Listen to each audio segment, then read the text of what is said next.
Pasangan suami istri mengadang truk yang hendak mengambil sampah warga perumahan di Kabupaten Bogor.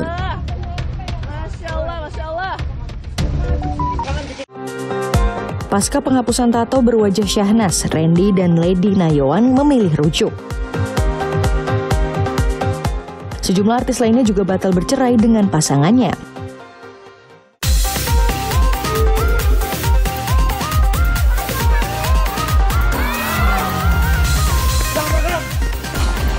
Mohon maaf sebesar-besarnya kepada istri saya.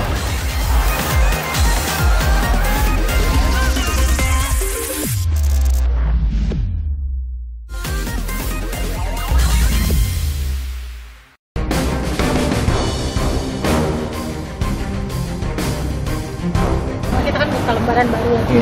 Ya bersyukur aja deh masih bisa sama-sama sama Lady, masih bisa dikasih kesempatan bareng.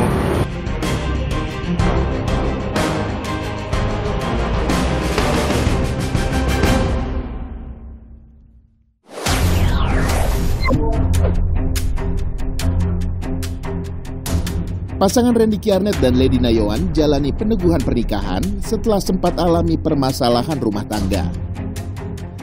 Momen sakral ini digelar di Gereja Tiberias Indonesia, tempat mereka pertama kali bertemu. Kita sih lebih kayak buat lahir baru aja kan, karena kita kan buka lembaran baru. Dari permintaan dari Randy sama akunya sih kalau itu dari gerejanya ya ya membuka pintu gitu. Iya boleh, bagus, oke. Dalam rangkaian acara, Randy dan Lady juga menjalani pembaptisan ulang bersama. Melakukan prewedding di Gereja Tiberias merupakan impian mereka di masa lalu. Dan akhirnya mereka mewujudkannya dengan melakukan foto post-wedding. Pasangan yang telah dikaruniai 3 orang anak ini sepakat untuk rujuk setelah melakukan mediasi di Pengadilan Negeri Bekasi.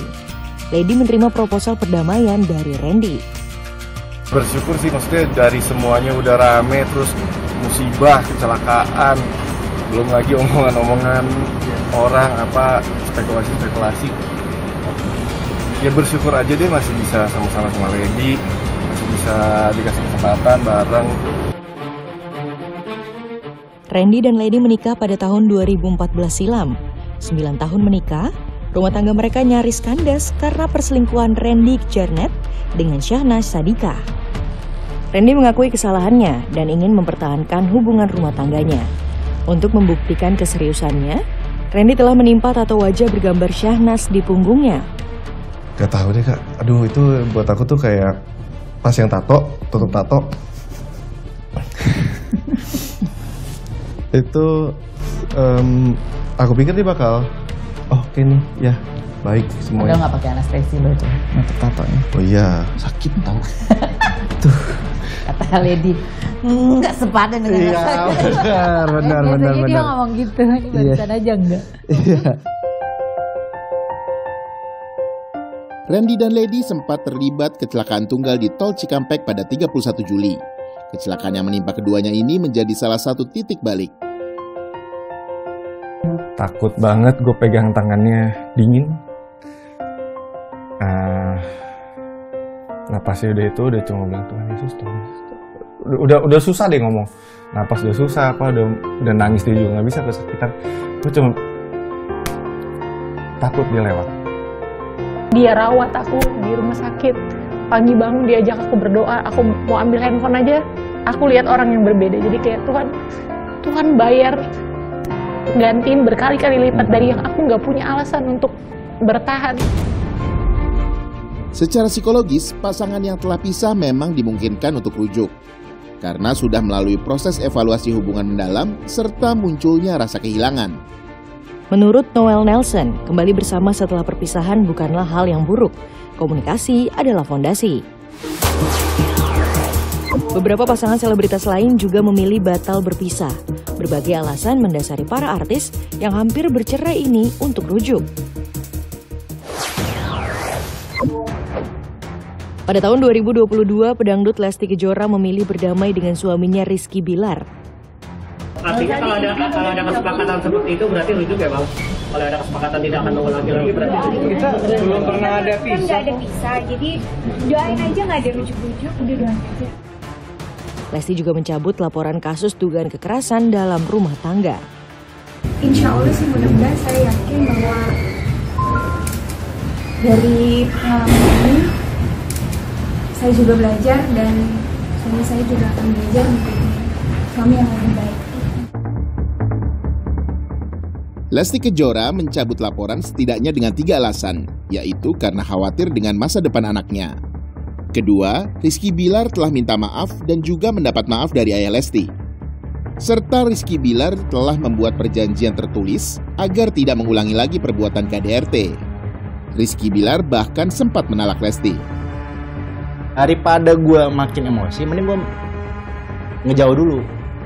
Saat pas ngejauh, gue ngenalakin ya, gue talak.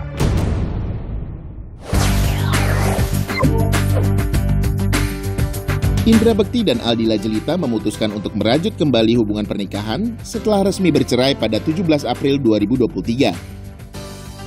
Alhamdulillah ketemu bapak kita. Bapak udah sehat gitu. Dan kayaknya rujuk ini. Pernikahan pertama Bekti dan Dila pada 10 Oktober 2010 serta telah dikaruniai 2 orang putri. Awalnya rumah tangga mereka tak pernah diterpa kabar miring. Setelah Bekti jatuh sakit pada Desember 2022, Dila kemudian melayangkan gugatan cerai pada Februari 2023. 4 bulan setelah bercerai, Bekti dan Dila sepakat untuk rujuk. Mau kan kalau aku rujuk mau? Amin. Ya Allah, amin. Rujuk karena anak atau apa kamu? Ya anak, ya semuanya gitu ya. Mudah-mudahan bisa diberikan kesempatan lagi sama Dila. Bekti berarti bisa dikatakan cinta mati banget sama Dila ya? Iya dong, cinta mati. Indra dan Dila menikah lagi dan gelar syukuran pada 25 Agustus lalu.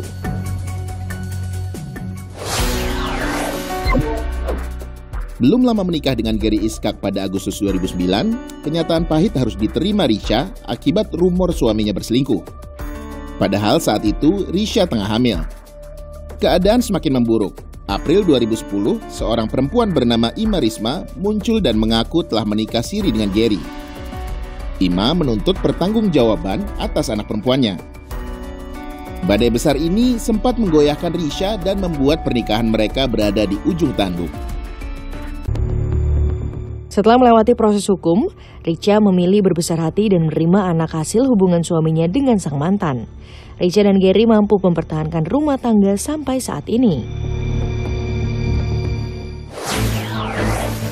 Sejumlah publik figur memilih untuk batal bercerai atau rujuk kembali demi mempertahankan rumah tangga. Charlie Van Houten dan istrinya Sinta Regina memilih untuk rujuk meski rumah tangganya 2 kali di ujung tanduk. Nisha Ahmad, kakak Raffi Ahmad, sempat hendak bercerai dengan suaminya Andika Rosadi setelah menikah 14 tahun. Pengusaha Putra Siregar digugat istrinya Septia Yetri, namun keduanya memilih rujuk. Setelah sempat bercerai, Puput Melati dan Ustadz Guntur Bumi memilih untuk rujuk karena masih saling cinta.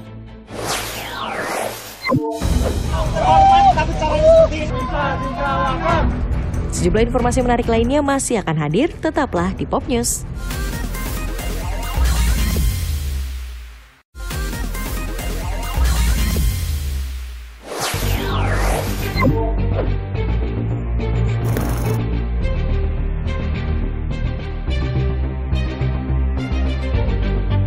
Warga dipalangin mobil.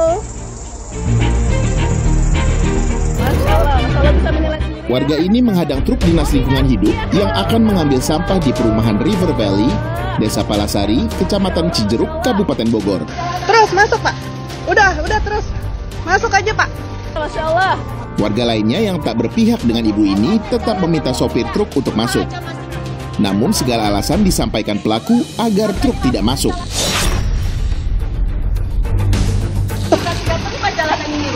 Ibu tidak ikut ngecor ini.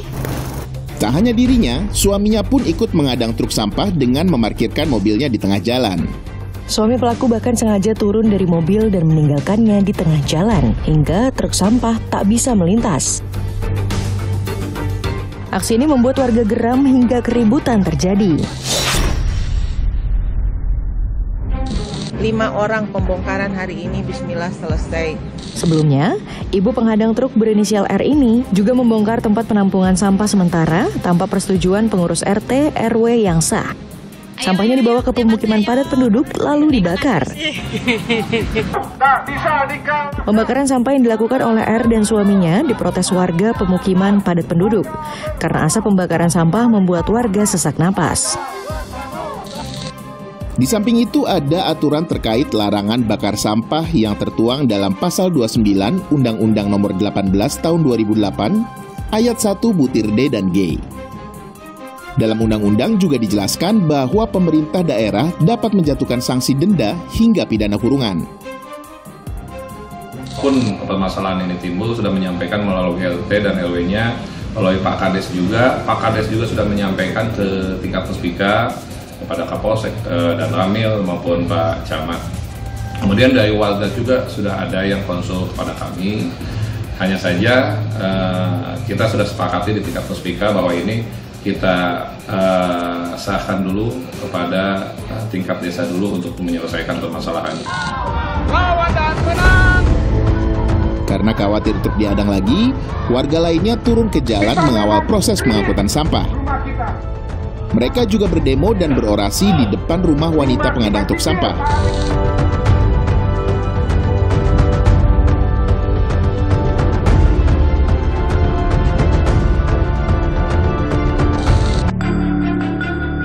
Kepala Desa Palasari menyebutkan kericuhan penghadangan truk terjadi tak lama setelah pemilihan ketua RT di dalam perumahan pada bulan Januari 2023. Dua kontestan ikut dalam pemilihan RT. Hasil pemilihan, terpilihlah Bapak T sebagai pemenang, sementara ibu penghadang truk tidak terpilih. Ibu R sempat bersedia masuk ke pengurusan RT, namun R keluar karena status administrasi berubah dari RT 01 RW 08 menjadi RT 04 RW 04. Ibu R yang tidak setuju keberadaan RT 01 RW 08 dihapus, kemudian membuat RT tandingan. Ia dan beberapa warga lainnya membentuk kepengurusan RT baru dan tidak mengakui kepengurusan RT 04 RW 04. Kemarin kita mediasi dari anggota kita Bapak Kabupaten, rekan kita Babin Kamtimas ikut hadir, ikut menjaga situasi di wilayah terkait nanti takut terjadi lagi adanya penahanan angkutan mobil DLH masuk ke wilayah perumahan Perpare. Saya minta maaf sebesar-besarnya dari hati saya.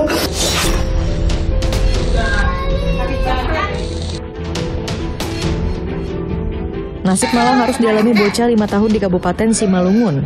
Ia mengalami luka bakar 30% akibat disetrika oleh tantenya sendiri. Pelaku mengaku emosi karena saat pulang dari ladang buah rambutan di rumahnya habis dan sampahnya berserakan. Saat menyetrika pakaian, pelaku menanyakan soal rambutan kepada korban.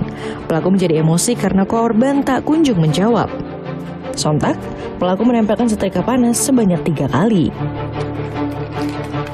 Korban langsung dilarikan ke rumah sakit tentara di Kota Pematang Siantar. Sementara tante korban diamankan di Polres Simalungun. Si korban ini tinggal di rumah si pelaku karena bapaknya korban, ayahnya baru meninggal 4 bulan yang lalu. Kemudian korban ini diajak dan dirawat oleh si pelaku. Sementara di satu sisi ibunya sudah meninggalkan mereka sejak si korban ini masih umur beberapa bulan. Polisi langsung mengamankan tante korban dan menetapkan SM sebagai tersangka kasus penganiayaan keponakannya sendiri. Tersangka mengaku hilaf dan emosi. Ia pun sempat meminta maaf ke semua keluarga besar korban. Saya siap Pak minta maaf ke keluarga karena ini atas kehilapan saya Pak. Bukan karena kesengajaan ya? Bukan Pak, bukan unsur kesengajaan ini Pak. Ini semua karena kehilapan saya Pak. Ini semua saya mengaku sangat bersalah sekali terhadap si anak Pak. Tersangka kini mendekam di sel tahanan Mapolres Simalungun dan diancam pasal perlindungan perempuan dan anak dengan hukuman 3,5 tahun penjara. Namun keluarga berharap kasus ini bisa berakhir damai. Keluarga yakin pelaku hanya hilaf dan tidak memiliki niat jahat.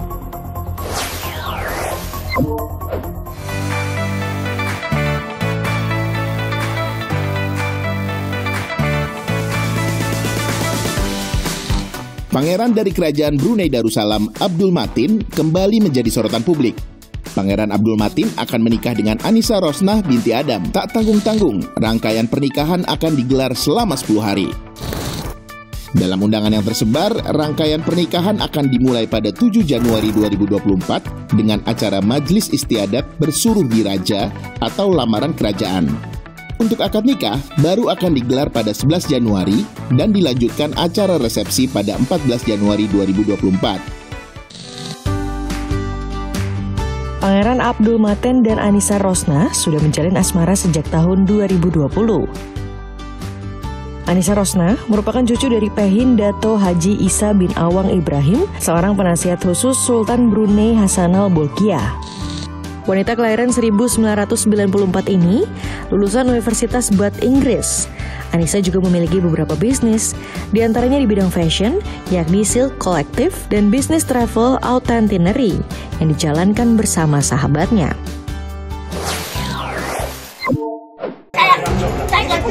Popnews masih akan hadir dengan informasi menarik lainnya. Tetaplah di Popnews.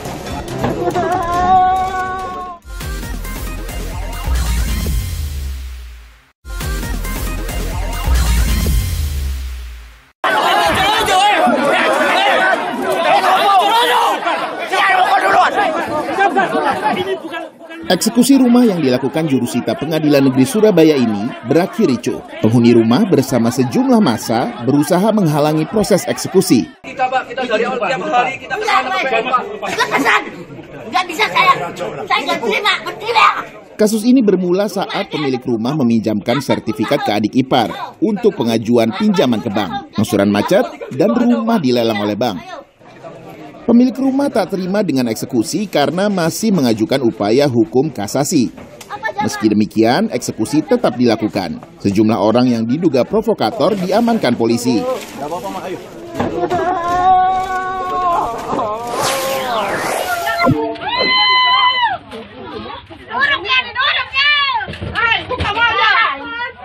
Ibu-ibu ini nekat menggerebek warung remang-remang yang dijadikan tempat prostitusi.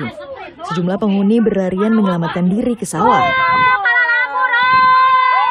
Ibu-ibu ini geram karena aktivitas prostitusi di dalam warung tetap beroperasi, padahal sudah mendapat peringatan dari pihak pemerintah desa dan Satpol PP.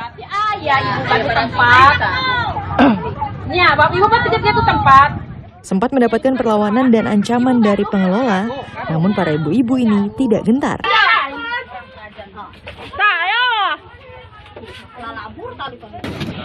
Jauh bang.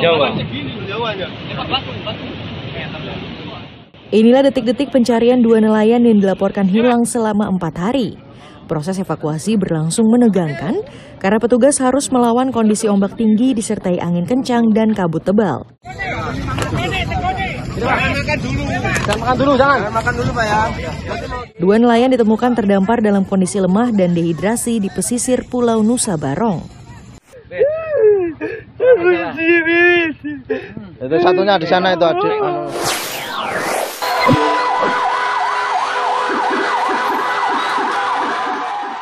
Warga antusias menonton parade para rider di sepanjang Jalan Langko Mataram jelang penyelenggaraan MotoGP. Meski tak ada satupun rider MotoGP, warga tetap semangat dan menyambut kehadiran para pebalap muda Moto2 dan Moto3.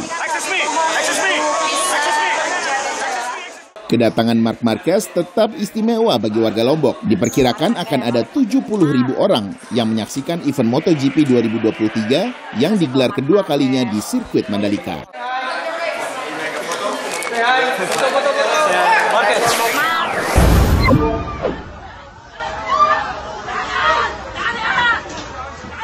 Inilah detik-detik saat serangan bom meledak di Gaza, Palestina. Para orang tua dan anak-anak mereka melarikan diri dan mencari tempat berlindung.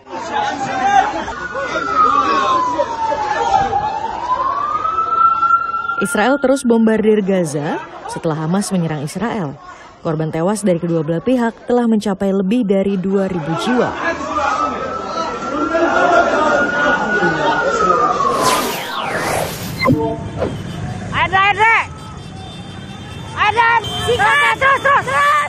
Dua kelompok remaja terlibat bentrok di jalur arteri Karawang. Mereka saling serang menggunakan senjata tajam jenis celurit. Polisi lakukan penyelidikan untuk dalami pelaku dan penyebab bentrokan. Tidak ada laporan korban tewas maupun luka dalam kejadian ini. Ada tuh. Tidak pakai helm kok begitu. Ya ampun. Anggota TNI ini nyaris adu jotos dengan polisi karena tak terima ditegur akibat tidak memakai helm saat berkendara. Anggota TNI dari Batalion Infanteri 432 yang bermarkas di Maros ini diamankan di Polres Sika untuk diperiksa lebih lanjut.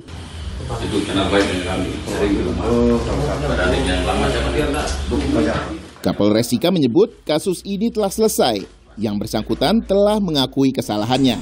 Komandan Kodim 1603 menjelaskan bahwa yang bersangkutan tengah berlibur di Maumere.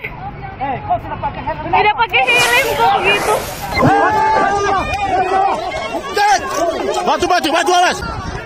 Dua kelompok warga dari distrik Nunggawi dan distrik Woniki ini bentrok memperebutkan dana kampung. Awalnya mereka hanya terlibat adu mulut di kantor DPMK, namun berlanjut hingga saling serang dan lempar batu. Dua kelompok ini memperebutkan dana kampung yang mana kepala kampungnya telah meninggal dan tak bisa mengambil dana untuk 14 kampung. Akibat bentrokan ini, 1 orang terluka.